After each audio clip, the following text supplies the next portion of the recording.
Hey guys, so we've finally reached the final of the Harlequins Blackpool Store Championship for X-Wing, and we have a winner, and that winner is Charles Sims. Well done, Charles, congratulations. As you can tell, everyone, he's a Team Harlequins player, so we're real chuffed with him winning. Charles, what were you playing? I was using a scum lift of Boba Fett. Boba Fett, everybody will be very pleased. And Slave 1 and Boba. a Dengar, which came out last week. Last week, Stengar, awesome. The bounty hunter. The bounty hunter list. Yeah, they're both bounty hunters. That's awesome. Did you enjoy your day? Yes, it was very enjoyable. Did you lose any games? I lost first game To who? Jonathan Wheeland with three. Three of them. Three of them, and he battered you, didn't he? As far as I saw that game. So yeah. So I'm going to quickly turn this around to Ben. Ben, we've had a good day. Yeah, it's been a really positive tournament. Really awesome. Really good fun. 17 players, a little bit under what we wanted. 17 players were small, but it's getting towards the end of the Store Champ season. People are sort of prepping things. It's an Easter weekend, so people with their families and stuff. So that's cool. What I really liked about all the players at this one, a lot of the players that made it to the top 8 to win the Range Rulers, they'd been to lots of different Store Championships and top 8 of that, and they all filtered them down, so it ended up with every player that came to this event ended up with the that's cool. Store Champ. That's awesome. Right, so before we say goodbye to Charles and we talk about the actual list in detail, this is what Charles won.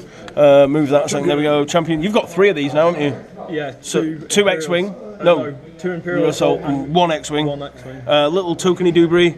That's the buy, which is what you wanted.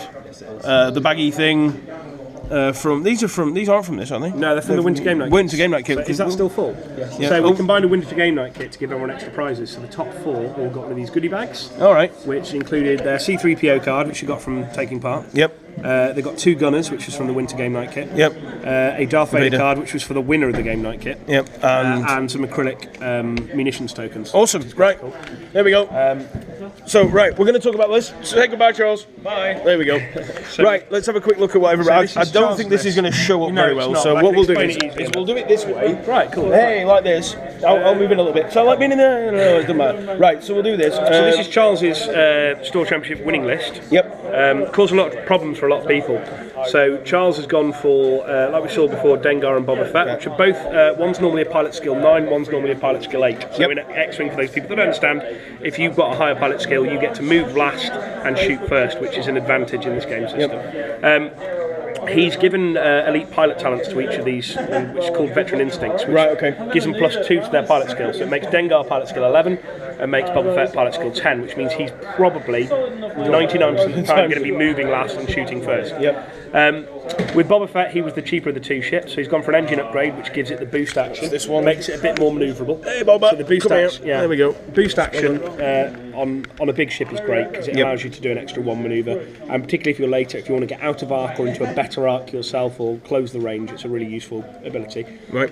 He's put an illicit slot, which only Scum can take, Glitter Stim, which is a 1-use card that when you pop it, it gives you a permanent focus. So it's like you have a focus token next to you that you can use when attacking and defending multiple times. In that range, but then you get stress from it. So that's really good with Boba. So if Boba can get in at range 1, use a target lock and then pop Glitter Stim, he's got a really good chance of landing 4 hits on an opponent. Awesome. Which is what Charles was doing with that one. So that's Boba, and then we've got the new one. Yeah, the new one, Dengar. I absolutely love this ship. It's the only ship with an asymmetrical manoeuvre dial.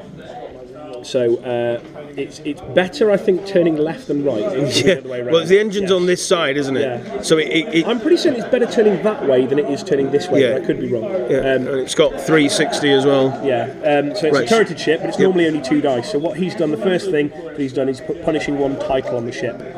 By giving the Punishing 1 title, it's a 12-point upgrade, but it takes it to a 2 dice primary attack to a 3 dice primary attack, which is really good. Engine upgrade again, but crucially, Punishing 1 has the barrel roll action. So barrel roll allows you to move laterally, sort of 1, flip over, which is great, and then the boost allows you to move 1, which is great. On top of that, so he can do one or the other, which will come in when we look at his opponent's list in a minute. K4 security droid, which when you perform a green manoeuvre, you get a free target lock on a ship. Cool.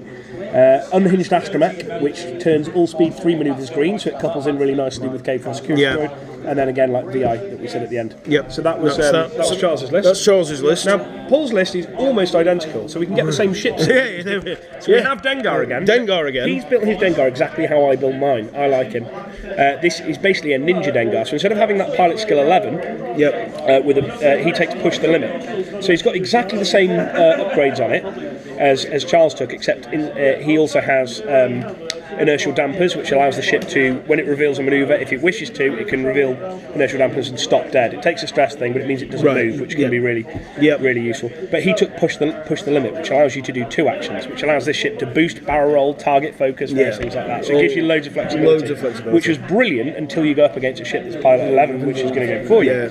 And then instead of Bobber, he took Bobber's lower piloted skill friend, which is Kath Scarlet. Kath Scarlet, who gets +1 attack dice when she's shooting out of the rear arc. And on this one, veteran instincts to make her pilot skill 9. Because she's normally pilot skill 7. K4 security droid, so when she does green manoeuvres, gets the target lock, and then the inertial dampers to stop dead. So both of them were flown brilliantly. So I think we're going to see a lot of this ship.